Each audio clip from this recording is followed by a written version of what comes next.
right, welcome everyone. Welcome folks online. Thank you for bearing with us. I know we're starting a little bit, 12:29. We're so perfectly late. But we are at our new time that we set.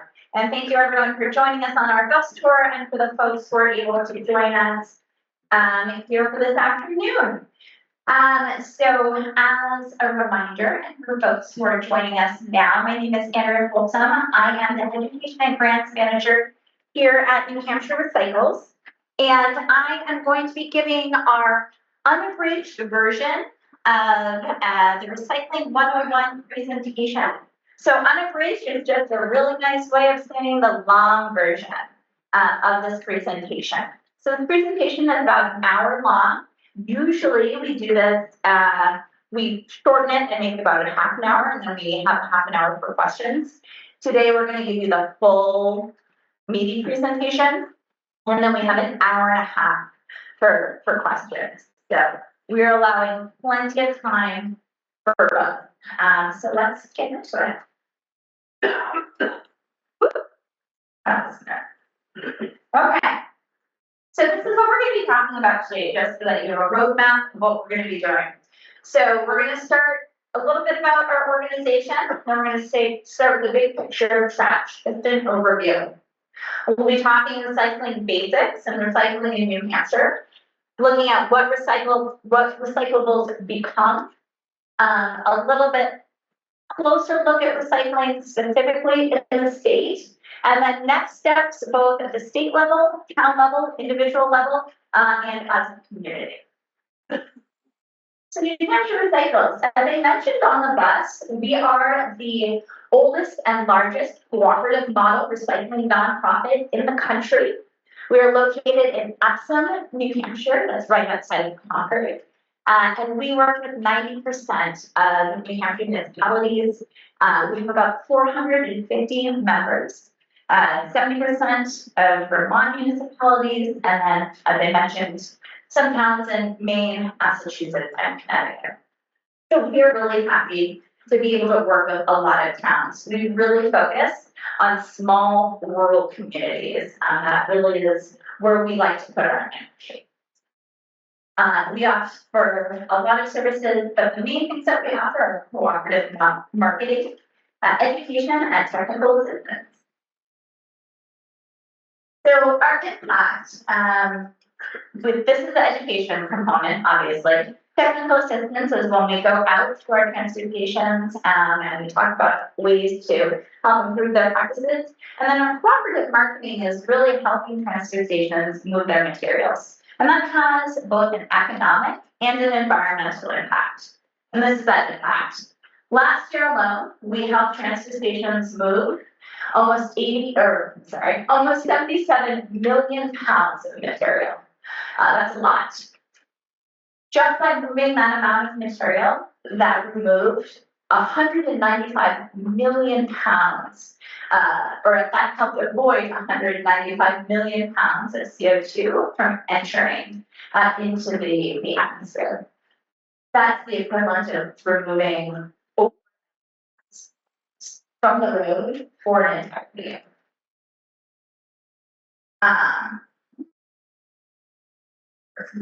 Comment. And then, sorry, doing two things at once.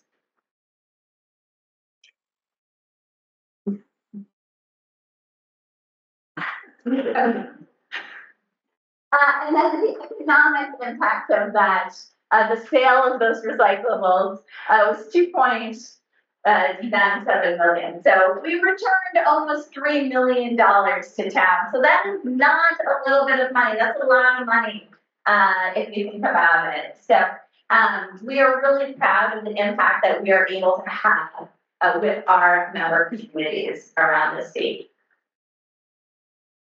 Okay, so let's talk trash. That's why we're here today. I'll go back. So nationwide, what is happening to our trash? So I'm not going to get really into the nitty-gritty of this specific slide, This is what I want the takeaway here to be is what is happening to our trash in the United States? Where is it going? So the dark purple on here is trash or any waste that is going to either a landfill or an incinerator. The light purple is waste that is being diverted, so waste that is being recycled. As you can see, the majority of waste in the US is going to a landfill or incinerator. Paper and cardboard have the highest rates of recycling. But food waste, as I think many of you probably know, is by and large still ending up in landfills and incinerators. And food waste really is the one when you hear methane gas being produced, that's coming from food waste. And that's stuff that's ending up in our landfills. Last year in 2024, New Hampshire took on this waste characterization study, which was, this is nerdy, but it was very exciting for some people. It was very exciting for me because this was really the first time that we were able to see and understand what we in New Hampshire were throwing away. Because before this, all we had was that EPA data. And you know, we are different from Colorado, from Texas. And so this was really the first time that we got to understand what we were throwing away here in New Hampshire. So this slide really talks about only trash. So even though this is gonna look like things that can be recycled, everything on the slide was pulled from the trash and went into a landfill. Just want to make that really clear. So they went around, they took samples from different locations, from fuel stations, from landfills, and they had like 71 different categories that they were able to divide material into to see, you know, what was it? What are we throwing away? Are we throwing away mattresses? Are we throwing away paper towels? Are we throwing away, you know, shoelaces? They separated everything out and then said, okay, of the things that we're throwing away, what could we have diverted? What could we have recycled? And what is really trash? So of the things that we're throwing away, 30% of it could have been composted, but it ended up in the trash. 32% of it could have been recycled in a program that currently exists. Not a program that, you know, we hope happens or could happen in another state. 32% could happen in a program that we have right now available in our state, but people just chose not to recycle it. We want to look at the breakdown of it. 21, almost 22% of that material is paper, 3% glass, 4% metals, 14, almost 15% plastics. And this is all by weight, so not by volume, it's all by weight. 3.8% is C&D. C&D stands for construction and demolition debris. 29, almost 30% is organic, so that's food waste. 0.5% is hazardous waste. That's not supposed to be in trash in general.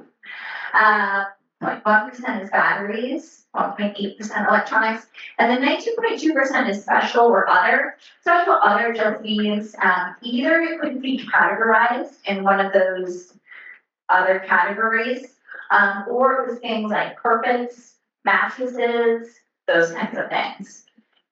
So this is really eye-opening, I think, to a lot of folks. Getting more into the numbers, though, when we looked at what we were throwing away and what we weren't recycling, really the revenue loss by not recycling that stuff, $23.6 million. So by not diverting and not recycling in 1 year, just looking at all the stuff that wasn't recycled, the state lost $23.6 million.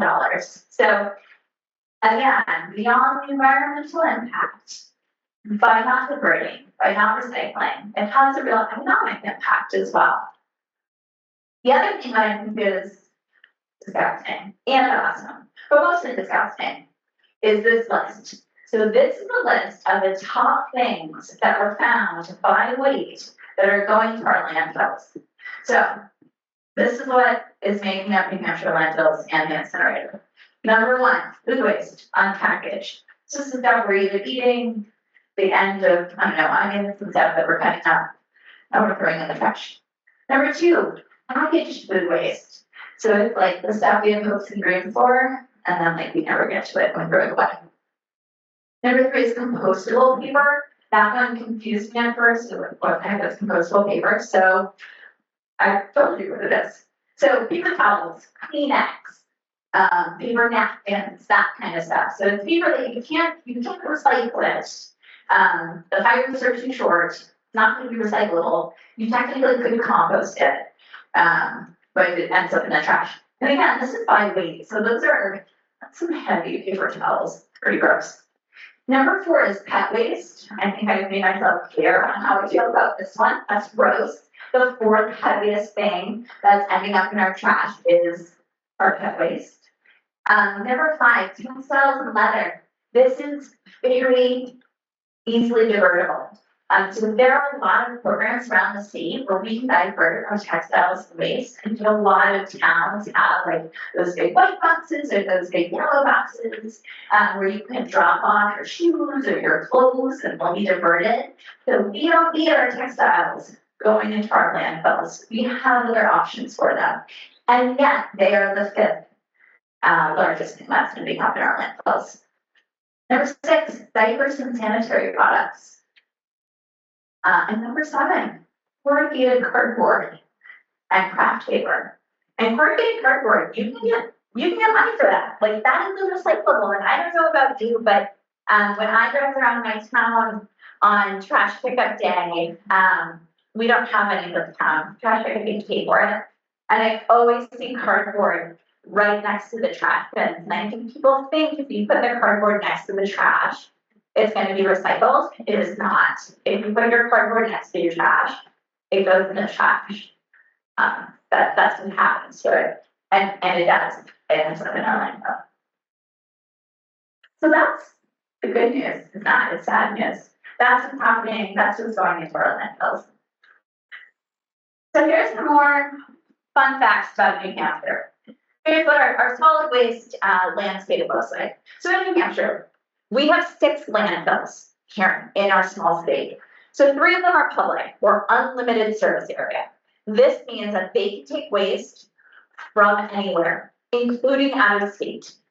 So 3 of these, so the 3 of them include Mount Carberry, which is, so the transportation we just went to, they also have a landfill. That's their landfill, it's the Mount Carberry landfill. There's also the, I do that back, yeah, okay, it is nodding to me. Because I almost slipped that. There's also the Bethlehem landfill as well. And then there is the Rochester, the Turnkey landfill in Rochester, which I also noted is the largest landfill in New England, which is operated by Waste Management. The Bethlehem landfill is the one operated by Casella. We have 3 private landfills or limited service area. That means that they can only take from a small area. So we have one in Conway, one in Lebanon, and then one in Nashua. And then we have one waste to energy incinerator. That's in Panacook. And that's it. So we do not have, as you'll see, any material recovery facilities, or otherwise known as MRF. We don't have any in the state. We also do not have any anaerobic digesters. So that is a way for kind of large scale composting or digestion to happen. So it's a way to break down large amounts of food waste or other organic solvents. But we don't have any of those in our state either.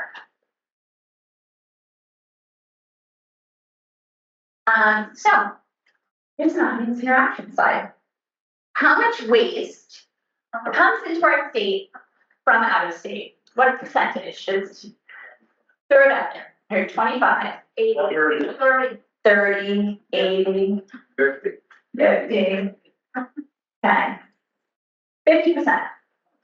So 50% of the waste that comes into our landfills comes in from out of state.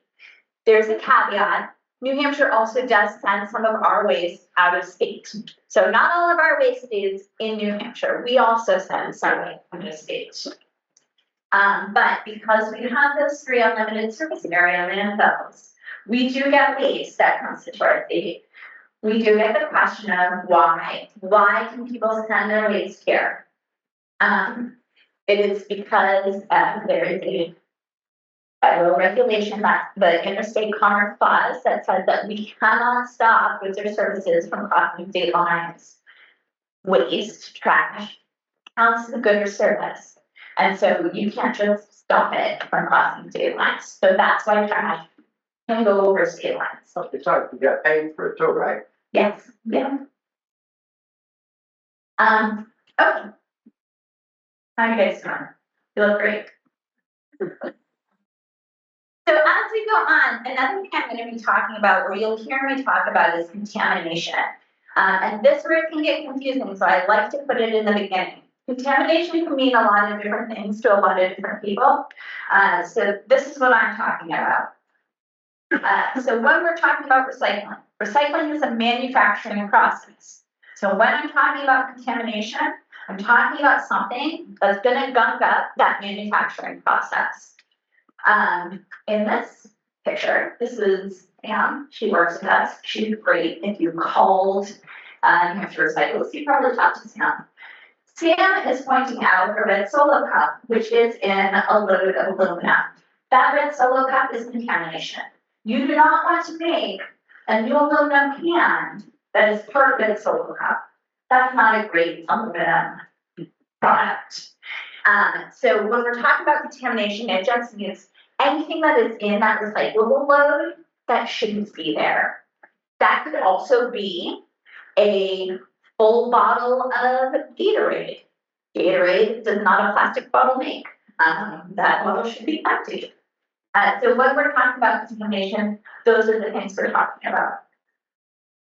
And then I include a little fun fact about source separated recyclables versus single and dual stream recyclables. And we can go into what source separated and single and dual stream is in a moment. But just know that the contamination rates for source separated, 5%.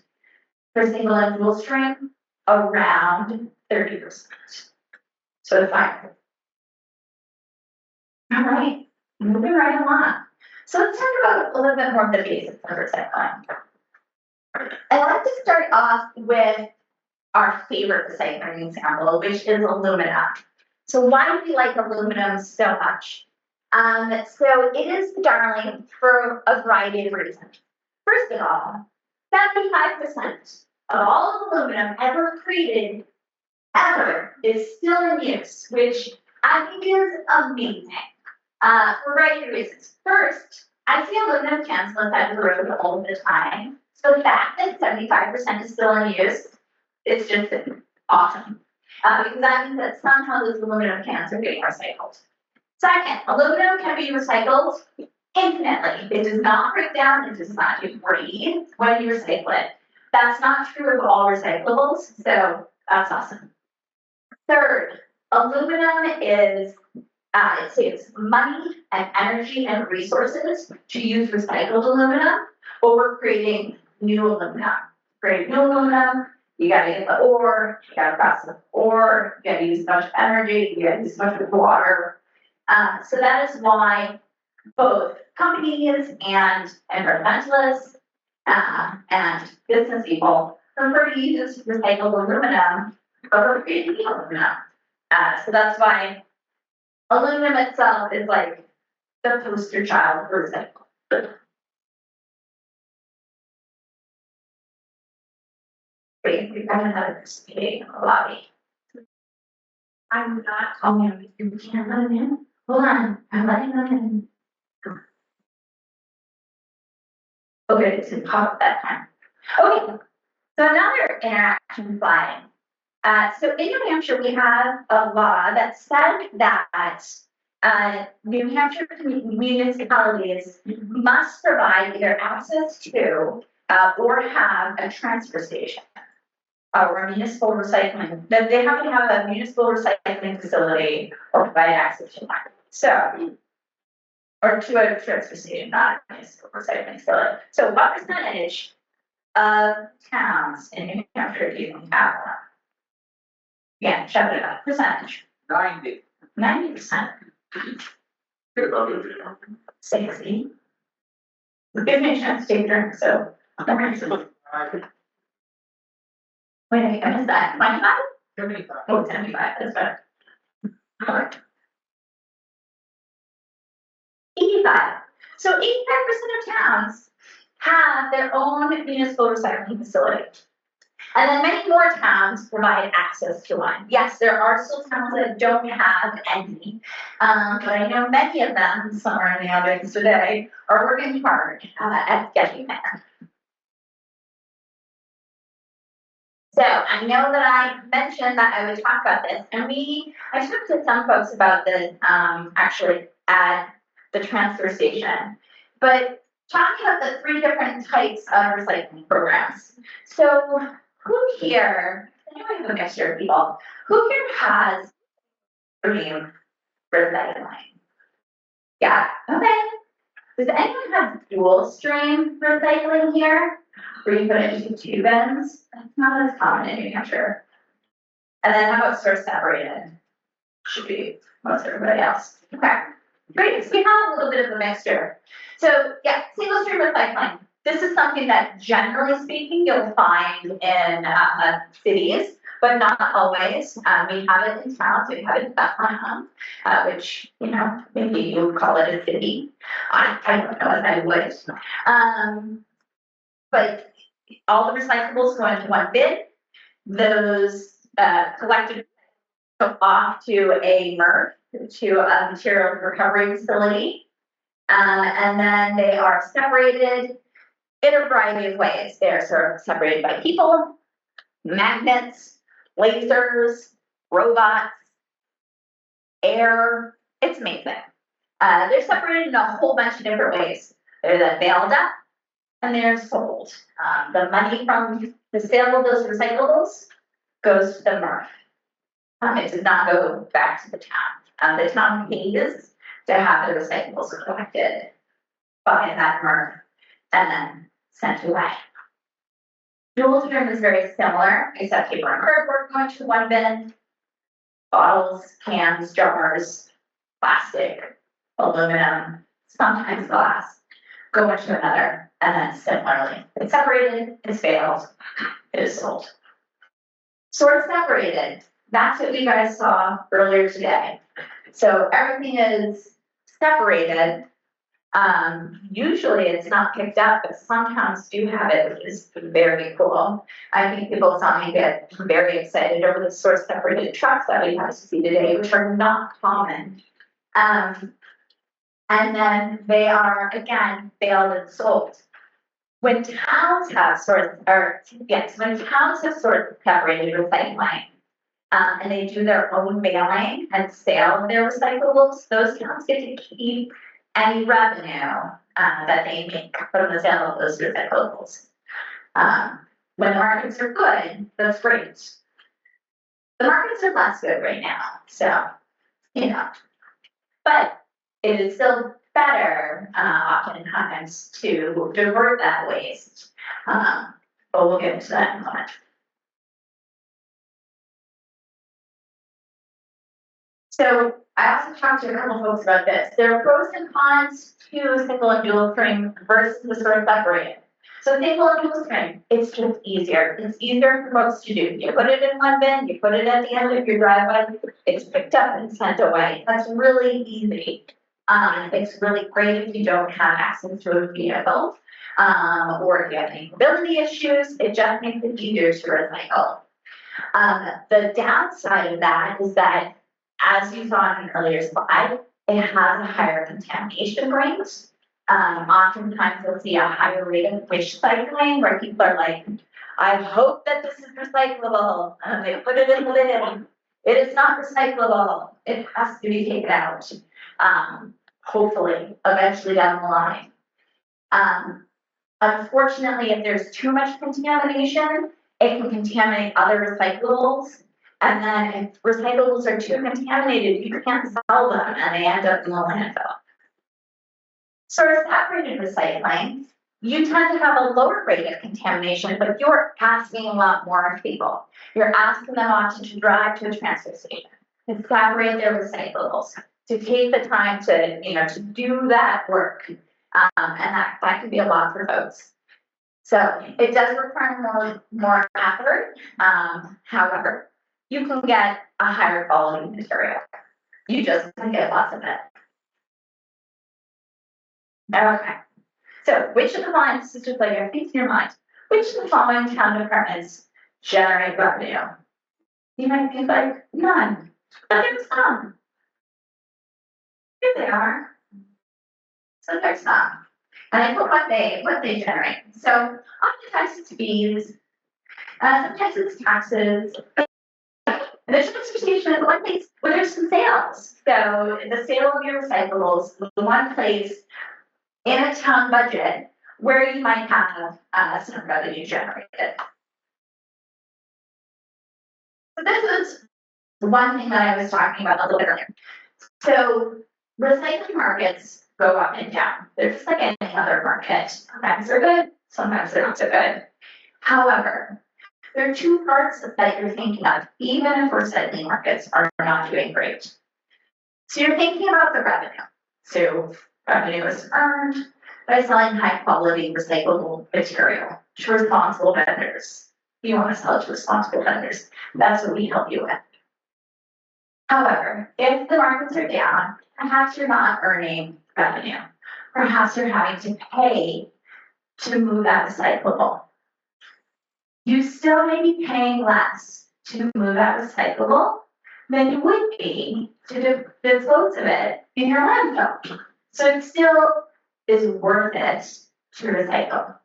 Additionally, if you're making a little bit of revenue, maybe you're not making a ton, you're still avoiding your disposal costs. So it's twofold. You're making a little bit of revenue, and also you are not paying your disposal costs. So we like to remind people to keep both of these things in mind because they both come into play when you are thinking about the sale of recyclables. That it's not always about just how much revenue you can generate. It is also about how much disposal costs can you avoid, which will become increasingly true as the cost to dispose of waste continues to go up. All right, why doesn't my town recycle everything? Who has thought this themselves before? Likely many of us. I'll just let you think about that once I get it. Okay, so this is perhaps one of the most common questions that we get. And there are three reasons why this might be true. So, three things that you need when deciding whether or not to recycle something. This is what like your transit station manager is thinking of when they're deciding on a recycling program. So first, can I get enough of a thing fast enough to actually sell it? So, do I have an economy of scale? This is tricky if you're a small town. If you're a town that like loves yogurt and everyone just eats yogurt all the time, then yeah, maybe you can generate enough number 5 plastics to create a full truckload of yogurt in 6 months. Likely, that's not the case. Like, that's not many times. So you're looking at the amount of product that you can create. Most of us are able to create plenty of cardboard, for example.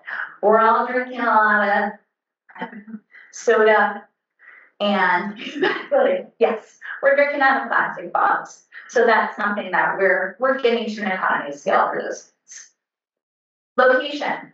Where are we located? We saw earlier today that location matters. It took us an hour just to drive to one transfer station, and that was close.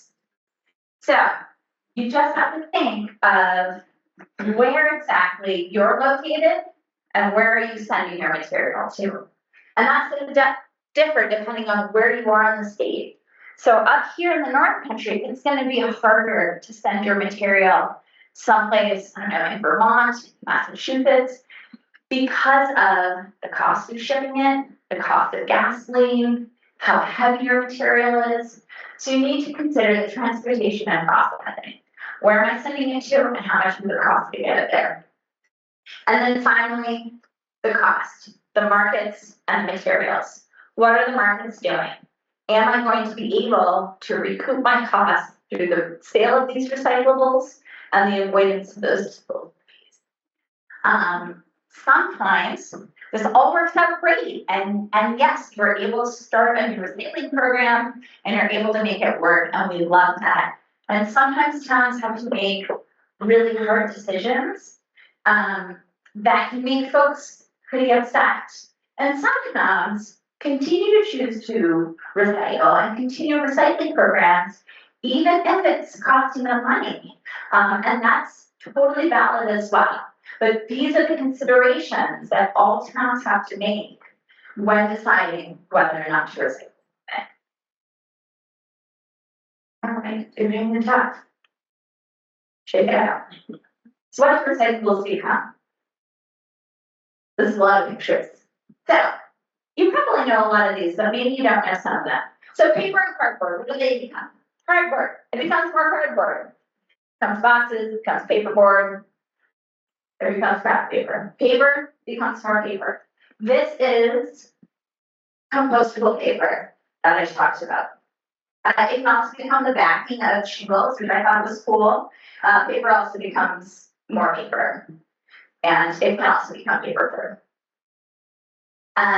Tin or steel can become rebar or bike parts or appliances or new steel cans, which is cool. Aluminum cans generally become aluminum cans. They become aluminum cans very quickly as well. You will see a video later on that will tell you this, but I'm going to spoil it. So an aluminum can, from the time you drop it in your recycling bin, to the time it reappears on your shelf at the grocery store, takes about 2 months for that whole process. It is so amazingly fast. They really have that down. So that again, this is why aluminum is like the darling. Glass and plastic. So glass really has a couple of kinds. Glass can become new bottles or fiberglass. It can also become something called PGA or processed glass aggregate, which can be used in roads projects as kind of an underlayment. It's nice because it doesn't expand and contract the way that gravel does. And then plastic becomes sticks. So plastic is sort of everywhere. It is often used in construction materials, so in pipes or carpet. It can become stadium seating or plastic water bottles or buckets. With plastic, you tend to continue to mix resins together and add more dye. So as it goes on, it kind of gets darker and darker and mixed and mixed until it becomes black pipe. That's not always, but generally speaking. So plastics, we're going to talk a little bit more about plastics. I guarantee there will be questions about plastics, which you can still ask, but we're going to talk about it a little bit. Yeah, plastics. Can I recycle this plastic? Yes, maybe, no. So yes, number ones and number twos. Number ones, if it is a bottle, it has like a cap on it or a neck to it, yes, you can generally always recycle this. If it is a clamshell or something berries came in or a sandwich came in, do you know what I'm talking about? Yes, okay. If it's something like that, ask your transfer station whether or not your transfer station takes those, because some transfer stations do, but many do not. So I just generally say, ask. Don't just wish cycle those. They are a huge culprit of wish cycling. Number twos, those are like, tiny bottles or milk jugs. Yes, those are generally recyclable. So maybe items. Number 4 is, that is, stretchy plastic. That we, like, you can stretch with your thumbs, like you get at the grocery store. That generally is recyclable. It is not recyclable in your single stream bucket. It is usually not recyclable at your transfer station, unless you go to like Littleton. They recycle it there, it's plastic film. You can find drop-off locations at like the grocery store. They recycle that into tracks, and like they make it to furniture or decking. So that's what that can be recycled into. In single stream though, you don't wanna put it in there because it gets wrapped up in all the machinery, and then people have to cut it out and it's super dangerous. Number 5 is, yogurt containers. So again, unless you live in the utopia where everyone needs yogurt all the time, your transfer station may or may not take them. They used to be more commonly taken, they're less commonly taken now. Part of the reason is because it takes a long time to get a lot of yogurt containers together. Yogurt containers smell delicious to mice and rats. And so storing yogurt containers for a long time attracts rats. Horror stories from Brian Patno about baling yogurt containers with lots of mice and rats in it. And I will just let you think about that image in your head. So that's a maybe. Again, ask your transfer station operator.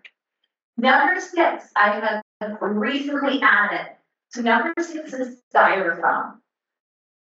And there's only one place in New Hampshire right now that recycles styrofoam. That's Guilford.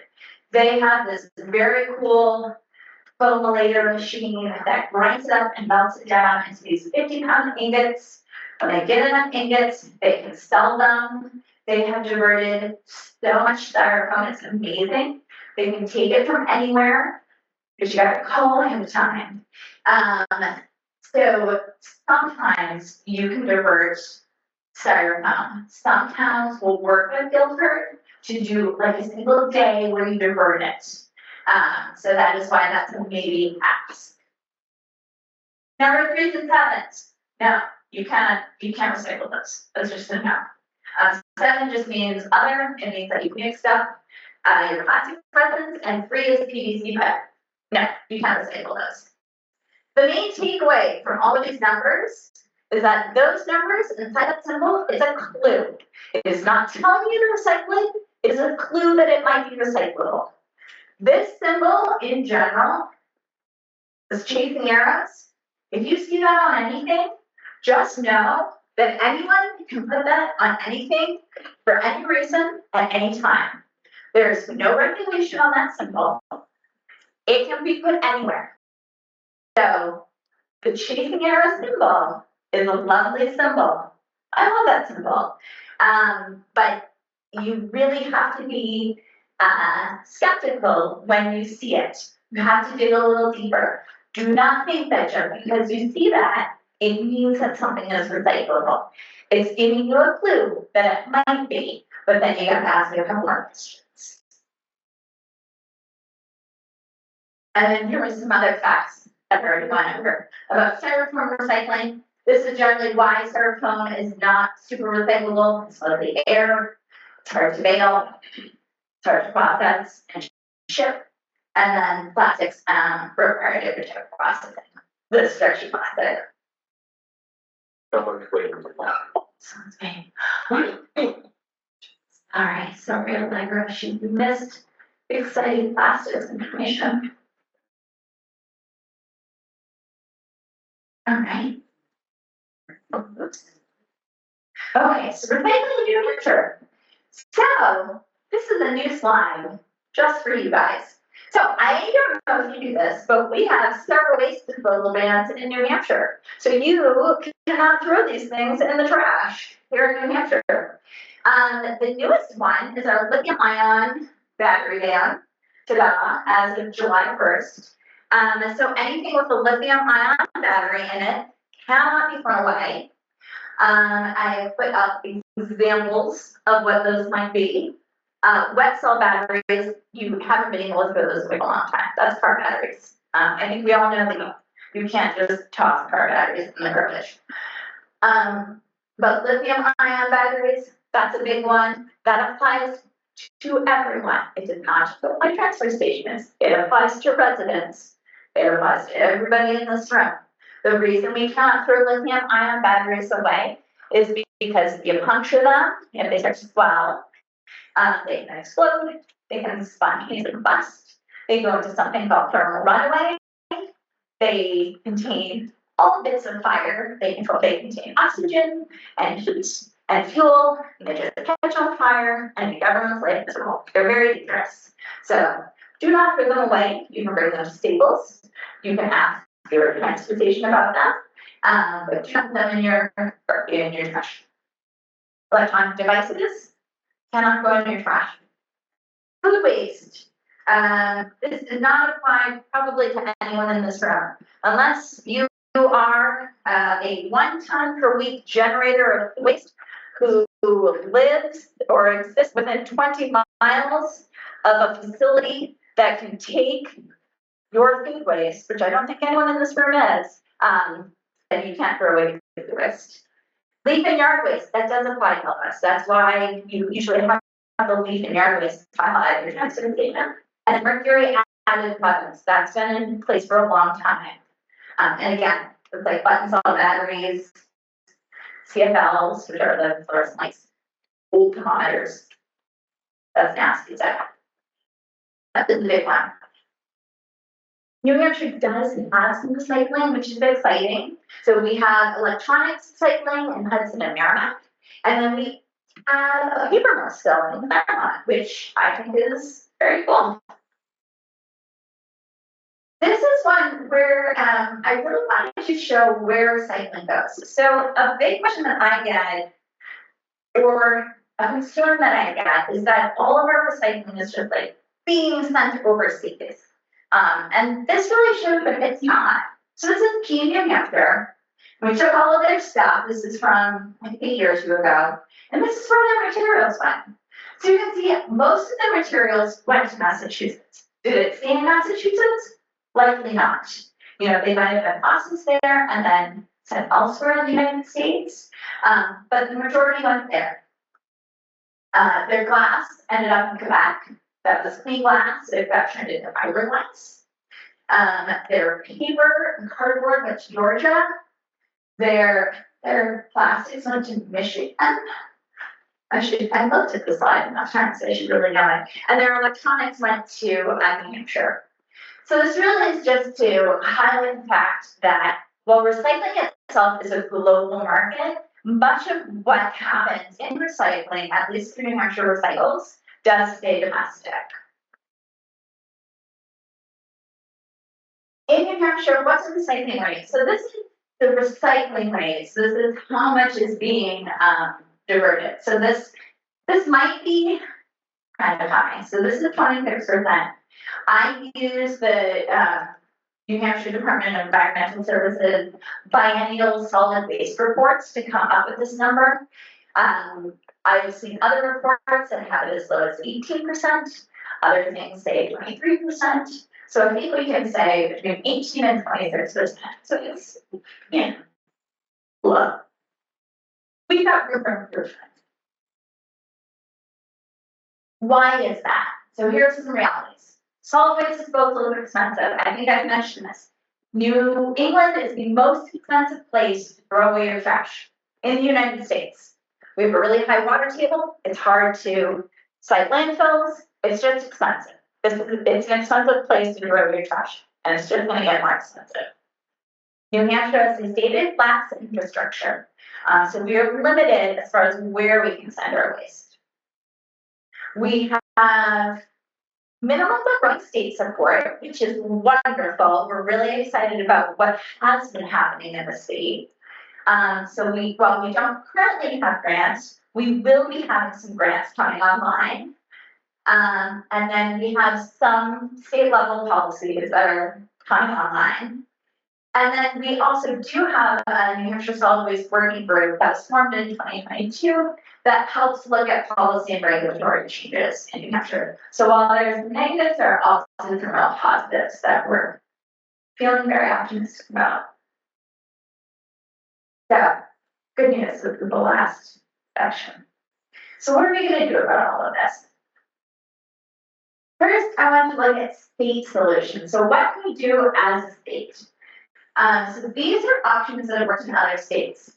As a disclaimer, I am not advocating for any of these solutions. I am merely saying that these are solutions that other states have done, that have worked. So maybe this would work in New Hampshire. Who's to say? So bottle bills are one option. So this is where people get money back every time they bring a bottle to recycle. This can be for glass or for aluminum. You might have heard of EPRs, or extended producer responsibility policies. These are really cool. Basically, right now, when you have like paint, for example, when you're done with a can of paint, it becomes your transfer station's responsibility and cost to deal with that paint. What an EPR does is say, no, we're not going to make that cost your transfer station's problem. We're going to take that cost and make it the producer's problem. So the producer has to plan for the end of life of that product. Usually that means that they build in a small cost, so like 25 cents, that they put onto the cost of the item that will help pay for the end of life of the item. You see this in Vermont with batteries. So a pack of batteries might cost 25 cents more than it does in New Hampshire. But when you're done with batteries, you can put it in a free battery return program at their transfer station because they have a battery EPR. And then waste bands, which we've talked about, we have some. We could have other waste bands. For instance, Massachusetts has a mattress waste ban, so you cannot throw mattresses away there. You have to recycle them. Towns have some tools that they can use to help with recycling. I'm gonna go through them. So Pay As You Throw programs. Does anyone have Pay As You Throw in their town? Yeah? You live in Lancaster, you do. So Pay As You Throw, unit-based pricing. In our town, we call it the green bag program. It's whatever color bag you use. So it just means that you're paying for the waste that you make. And this can be a great way of both having people pay for the waste that they make, and it can encourage recycling. Because you don't want to pay for that bag, you're going to recycle more because you know what you don't have to pay for? Recycling. So if you want to use less bags, you try to do more recycling in your burning. That's the idea behind it. Another thing that towns can do is full cost accounting. This helps get a better idea of the full cost of a waste program. So it takes into account recycling, their MSW, which is Municipal Solid Waste Program, their C&D, and their composting, if they have composting. It takes into account the labor, the sale of stuff, the cost of transportation, really everything to show how expensive or how much revenue you can get from these programs. And by having a full cost accounting model, towns can set better fees for things. They can make better decisions on what recycling programs. And this is actually a tool that New Hampshire Recycles offers their members. So if you are a member of New Hampshire Recycles and you'd like to talk about this, this is something that Brian and Steve can help with. Not me. Scales. I know scales seems like maybe a really basic thing, but it's something that we really recommend. Scales can give you accurate information, and with accurate information, you can better sell your recyclables. They can help streamline weight-based pricing. If you are charging your residents for items, if you know how much it weighs, you can then charge them a more accurate price. Because eyeballing things can be tricky. And then this is a big one. So this is construction and demolition densification. So this is but I still think very cool. So basically, today we saw, when we were on the bus, we saw there was bulky waste area. So like bulky waste or C&D, construction and demolition, it is heavy and it's just bulky. There's a lot of it. And it can be tricky to move and expensive to move. So if you are able to densify it, to crush it down as much as possible, you can move more stuff in fewer loads. And if you can move more in fewer loads, then you can essentially pay less. Like you don't have to send as many trucks. That's better. And so these are things that you might, a backhoe. Many places have a backhoe, you gotta move stuff. Some places have an auger, which is like this giant sideways drill. Some places have a pre-crusher that just mushes stuff. It's very cool. So these are just, again, these are tools that towns can use to help increase either their diversion or decrease the cost of running a facility. Individual actions, like what can we as individuals do? So reduce, reuse, recycle. I know it sounds like the 90s, but like what is old is new again. So be part of the solution. If you're not doing these things, like that's the basics. Start doing them. Instead of using less, reusing what we have, and then once you've done those things, recycling what you can. Buying smart at home and work, if you can. Trying to buy things that have already been recycled or buy refurbished things is great.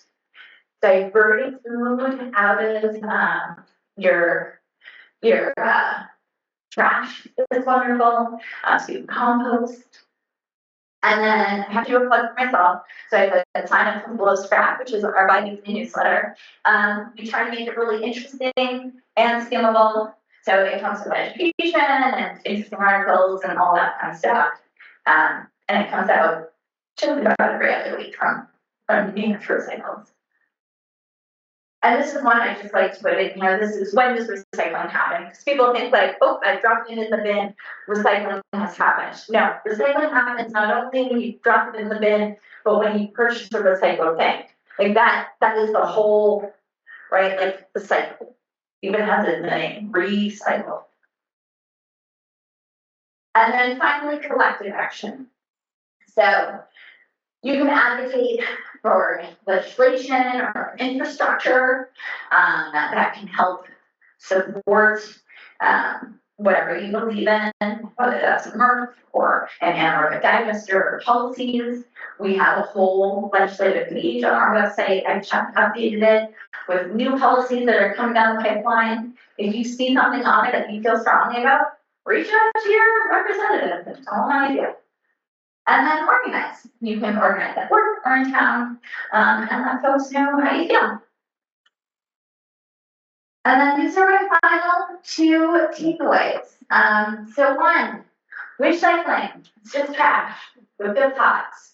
So if you don't know whether or not something is recyclable or not, I've got the when in doubt, throw it out. So if you can't ask your transfer station, don't just hope that it's recyclable. Don't contaminate loads. Nobody likes that. So either look it up or just throw it away. And I know that's hard, but at the end of the day, what we're trying to do is we're trying to recycle bulk. We're not trying to contaminate loads. We're really looking for reduction and reuse. And you can always go on either our website or on the DES website to see if something's recyclable. And hopefully it is. And with that, you've made it to the end. Almost exactly.